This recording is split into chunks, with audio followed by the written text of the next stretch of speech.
Nasabat ng Pro-12 ang smuggled na sigarilyong nagkakahalaga ng mahigit 200,000 piso sa checkpoint operation sa Barangay Katubaw, Kiamba, Sarangani.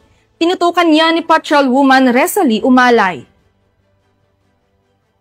Ng Police Regional Office 12 ang smuggled na sigarilyo na nagkakahalaga ng 235,740 pesos sa checkpoint operation noong Setyembre taong kasalukuyan sa Barangay Katubaw, Kiamba, Sarangani. Pinahinto ang isang Toyota Vios at natuklasan ang humigit kumulang 300 reams ng forged cigarettes na itinago sa flooring at compartment ng sasakyan. Arestado ang suspect na si alias Ibra, 39 anyos, residente ng Buluan, Maguindanao del Sur, matapos mabigong magpakita ng dokumento para sa kargamento. Ayon sa Police Regional Office 12, patuloy nilang paiigtingin ang border control laban sa smuggling upang mapangalagaan ang ekonomiya at seguridad ng publiko. Mula dito sa General Santos City, ako ang inyong PNN correspondent, Patrolwoman Resalie Umalay, alagad ng batas, tagataguyod ng Balitang Pulis.